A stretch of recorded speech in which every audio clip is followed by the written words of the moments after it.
Será que a vida tem uma finalidade? A gente veio para cá sem saber como nem porquê, mas desde que o homem é homem, ele especula o que é que ele veio fazer na Terra, se a vida tem sentido e o que é que vai acontecer depois da morte. No estoicismo, eles tinham a natureza como uma grande aliada nessa reflexão. Eles só observavam que tudo na natureza tinha uma lei e uma função por trás. O planeta em si tinha uma função. O sol, as plantas, os animais, tudo tinha uma ordem.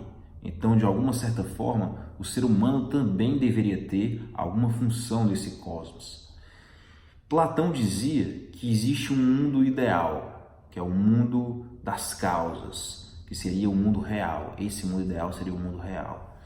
E o mundo que a gente chama de mundo, que é esse mundo físico, seria uma mera sombra desse mundo real. Seria um efeito ou uma tentativa de assimilação. E aí ele utilizava, assim, para isso, algo como que o princípio da correspondência do hermetismo. Por exemplo, da mesma forma que as criações humanas, como o seu celular, a sua casa, os seus prédios, os seus computadores, todas essas criações são efeitos que foram frutos de uma ideia humana que as precederam. Da mesma forma, a natureza e suas leis são efeitos de uma ideia divina que precedeu essa natureza. Então, é como esse mundo ideal seria algo como uma mente arquiteta divina anterior a todo esse mundo físico que a gente vive. E para Platão, se a gente toma como realidade o que é efeito, a gente seria como aqueles homens do mito da alegoria da caverna, em que para eles as sombras seriam a realidade. Então a gente viveria num mundo de ilusão se a gente considerasse o que é efeito como o que é real. E é aí que a gente começa a ver que cabe a gente, enquanto ser humano, se aproximar desse mundo ideal. Então as nossas leis seriam mais justas, tanto quanto elas se aproximassem do verdadeiro ideal da justiça. O ser humano seria mais feliz, tanto quanto ele se aproximasse do ideal de um ser humano. E é aí que entra a história do mito, que é o que a gente vai abordar aqui nesse vídeo. Para Joseph Campbell, ele não entendia o mito meramente como histórias inventadas por seres humanos para explicar o sobrenatural. Ele entendia o mito como algo além disso. Ele entendia o mito como a penúltima etapa que o ser humano consegue alcançar até esse mundo ideal que Platão fala. Seria o máximo que o ser humano pode alcançar para entender esse mistério incompreensível. Cada cultura ela vai alcançar essa penúltima etapa olhando pela sua ótica, pelos seus costumes, pelo seu tempo histórico. Só que apesar dessas diferenças nas histórias em que eles adotam para explicar esse mundo ideal, subsiste uma estrutura que é comum a todas essas histórias, que é o que foi batizado de a jornada do herói.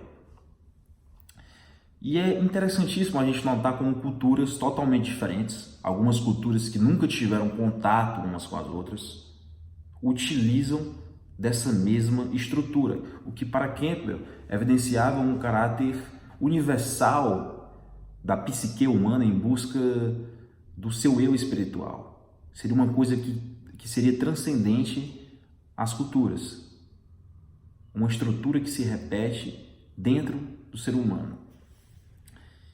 E essa jornada ela foi escrita por Campbell e posteriormente foi readaptada por Christopher Vogler para um dos escritores e roteiristas de cinema. E eu vou dar uma breve pincelada nessa jornada para a gente fazer a nossa reflexão em cima. Essa jornada ela pode ser dividida em 3 etapas. A primeira é a partida, a segunda é a iniciação e a terceira é o retorno. Na partida, tudo começa com o herói em seu mundo ordinário e comum, vivendo sua vida comum e normal, geralmente estagnado ou precisando evoluir em alguma coisa. Então a primeira fase dessa jornada é a chamada à aventura. O ser humano, o herói, é chamado a sair desse mundo, dessa zona de conforto que ele está vivendo e entrar em uma zona desconhecida, uma zona especial, uma zona de desconforto, em que ele necessita para crescer. para sair dessa mesmice em que ele está. Aqui, por exemplo, Harry Potter sendo convidado para ir para Hogwarts, descobrindo que é bruxo, ou ainda Siddhartha Gautama, o Buda, vendo pela primeira vez a miséria humana. A segunda fase é a recusa ao chamado. O herói, às vezes, ele se recusa a entrar nessa jornada porque é uma zona que vai tirar muito do conforto dele, então gera medo nele, gera receio. Então ele prefere ficar no seu mundo comum, que é o que ele conhece. Mas se ele resolve continuar, então entra a terceira fase, que é o auxílio sobrenatural, em que aparece uma figura, geralmente um sábio ou um grande amigo, que vai auxiliar esse herói na sua jornada. Aqui é, por exemplo, Hagrid para Harry Potter, ou Tio Ben para Peter Parker, ou Morpheus para Neo. A quarta fase, então, seria a travessia do primeiro limiar, que é quando o herói finalmente adentra no primeiro ponto essa nova aventura em que ele vai participar. A quinta etapa seria o ventre da baleia, que é inspirado na história bíblica de Jonas, em que o herói, a baleia, ela representa o inconsciente do herói. Então o herói tem que descer ao inferno desse inconsciente, encarar ali quais são os seus dragões e passar por um primeiro renascimento. Ele morre e renasce. Ele redescobre quem ele é para começar a viver sua jornada. Aqui seria, por exemplo, Simba recebendo a mensagem de Mufasa nos céus, dizendo para ele relembrar quem ele é. A partir daí, então, começa a iniciação. A iniciação já começa com a estrada de provas. O herói, então, adentra as provas em que ele tem que passar, começa a formar seus primeiros aliados, estabelece quem são seus inimigos, e começa a passar por cada prova, enfrentando seus dragões, seus vilões, e ele vai moldando o seu novo caráter através dessas provas.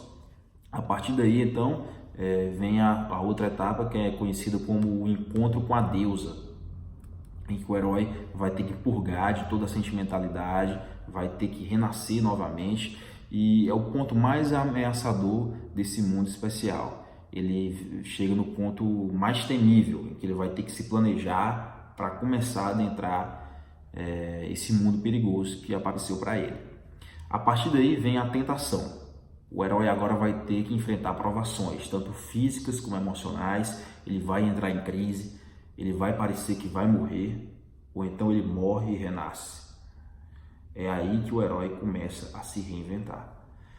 Depois vem a sintonia com o pai, que é justamente acabou essa dualidade, ele volta à unidade, o herói começa a descobrir quem ele é, começa a superar os seus defeitos, e depois vem a apoteose, que é quando o herói finalmente está realizado. Posteriormente a isso, é a bênção última, em que ele finalmente consegue o objetivo ao qual ele se propôs, o objetivo pelo qual ele foi buscar naquela jornada. A partir daí, então, começa a terceira fase, que é o retorno. Ele vai ter que retornar para esse mundo ordinário do qual ele saiu. E muitas vezes ele não quer voltar, ele recusa-se a retornar e prefere continuar lá no mundo especial. Mas se ele resolve voltar, ele vai precisar de auxílio externo, da mesma forma que ele foi para o mundo especial com auxílio externo, na volta ele também vai precisar desse auxílio. E muitas vezes essa volta é mais difícil do que a ida. Ele vai ter que enfrentar entidades superiores que ainda protegem o tesouro que ele encontrou. Então é uma nova jornada essa da volta. E finalmente, no final da jornada, quando ele consegue derrotar e passar por novos testes, que ele volta para o seu mundo ordinário, ele volta transformado. Ele está de volta de onde ele saiu, porém evoluído. Ele conseguiu transcender aquele problema que ele enfrentava. Ele agora tem um novo conhecimento, um tesouro, um elixir, em que ele vai compartilhar com o mundo ordinário do qual ele saiu. O interessante da gente ver nessa estrutura, como eu disse, é que por mais que sejam culturas distantes, elas utilizam essa mesma estrutura, evidenciando esse caráter espiritual, como eu falei anteriormente. Nem todas as histórias vão seguir cronologicamente todas essas etapas certinhas, mas sempre algumas dessas fases tem nas histórias de todas as culturas. E o trabalho de Campbell bebe muito na teoria junguiana de arquétipos, é interessantíssimo da gente notar. E a gente pode notar isso na nossa própria vida. A nossa vida, todo dia quando a gente acorda, é uma aventura da jornada do herói. A gente está sempre em algum passo dessa jornada. Seja estancado em alguma fase, seja preso em uma fase, não conseguindo sair dela, ou com uma perspectiva maior do que a fase que você está preso. Essa jornada ela é tanto interna quanto externa. Sou eu lutando contra os meus vícios, contra a preguiça, contra a acomodação, contra o medo, contra a incerteza, contra as camadas sociais que foram postas em cima do meu eu autêntico, e é meu papel descamar tudo e redescobrir o meu eu verdadeiro. Então essa é a jornada interna que essa estrutura de Campbell nos propõe. E essa jornada ao mesmo tempo é externa. Sou eu ou você quando começa a estudar para um vestibular, quando entra na faculdade, quando vai atrás de um emprego, quando começa um relacionamento, quando sai de um relacionamento, quando decide iniciar uma carreira. Então a gente está o tempo todo vivenciando isso internamente e externamente. E tudo isso você vai ver você saindo de um mundo comum, você vai ver você precisando de pessoas que te auxiliem nesse processo, você vai ver que existem inimigos nesse processo, você vai ver você enfrentando provas, obstáculos, tentações, você enfrentando crises, achando que está morto, que não vai dar mais, você morrendo e renascendo várias vezes nessa jornada, e você no final evoluído, você volta para o seu mundo comum em que você iniciou a jornada, porém totalmente transformado. Quando você termina a faculdade, você não é o mesmo do início. Quando você adentra uma carreira, você não é o mesmo do início. Então essa jornada ela tem um quê de transformação, de evolução. E é interessante a gente ter essa perspectiva, porque a vida ela começa a ganhar uma conotação de jogo. A gente começa a ver que tem alguma coisa querendo ensinar a gente de algo. A gente começa a ver que da mesma forma que no mundo existem leis físicas, na vida também existem leis. Que coisas que acontecem no micro se refletem no macro e vice-versa. Começa a ver que talvez exista um programador por trás de tudo isso. E que se a gente descobre as leis desse programador, a gente passa de fase e a gente evolui. E que se a gente vai contra essas leis, a gente vai repetir a mesma fase várias vezes. A gente vai ficar estancado nessa fase. Então, assim, a gente pode estar negando o chamado por medo, a gente pode estar descobrindo nossos dragões internos, que muitas vezes estão inconscientes e não foram expostos à luz ainda. A gente pode estar na barriga da baleia, precisando sofrer uma metamorfose, precisando renascer para encarar de frente essa jornada. A gente pode estar passando por provas, por tentações, por obstáculos. A gente pode estar no final da jornada. Então é interessantíssimo a gente começar a ver a nossa história sob a ótica dessa estrutura, porque a gente começa a ficar um jogador mais consciente. A gente começa a analisar de cima o processo e não ficar tão apegado ali, tão preso à fase que você está vivendo. Quando você vê de cima, quando você vê o macro, as coisas começam a fazer mais sentido. O fardo fica menos pesado. E você começa a ficar mais consciente de tudo. E isso faz toda a diferença na jornada.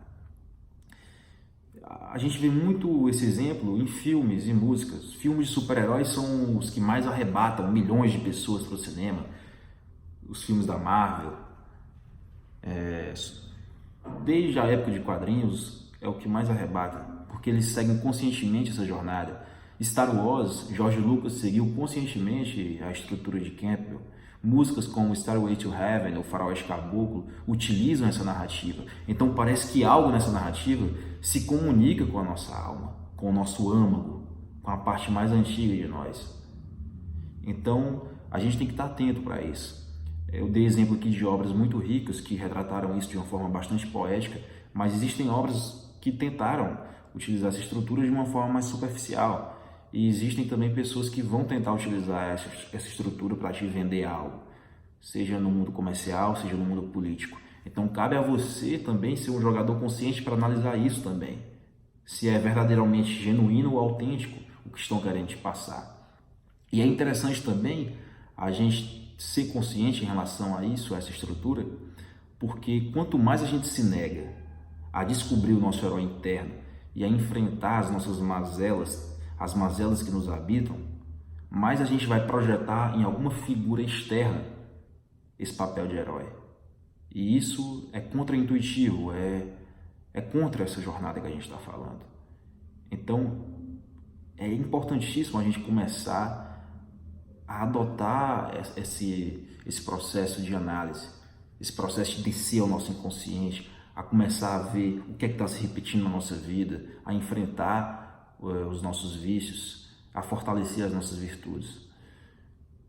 Então, a gente tem que parar de ver a vida, cara, como um caos aleatório. A gente tem que abrir o olho. A nossa história, por mais que tenha suas particularidades, ela não é tão diferente em estrutura da pessoa que está do nosso lado. Então a gente também começa a se tornar mais empático para isso. E ninguém está fora ou isento desse jogo. Até quem cruza os braços e acha que nada disso, que isso é pura balela, também está dentro do jogo. A diferença é que ele está sendo comandado por outras pessoas, está jogando de forma inconsciente. Então a gente tem que começar a fazer uma escolha, a jogar esse jogo de uma forma mais consciente, a pegar o controle desse jogo e começar a comandar a nossa vida. Porque a vida todo dia ela fala com a gente, cara. Só que as pessoas esperam só linguagem verbal, só conhecem esse tipo de linguagem. E a linguagem da vida é simbólica. Ela não utiliza de palavras, ela pode utilizar de palavras também, mas ela utiliza a sua mensagem através de pessoas, de circunstâncias, de experiências, de repetições, de dor, de prazer. Então a gente tem que estar com os olhos abertos e com os ouvidos apurados para entender essa mensagem. Esse é o verdadeiro significado de quem tem ouvidos para ouvir, ouça. Então a gente tem que começar a ficar mais consciente para isso. Preste atenção, ou você vai perder a aula que a vida dá todo santo dia.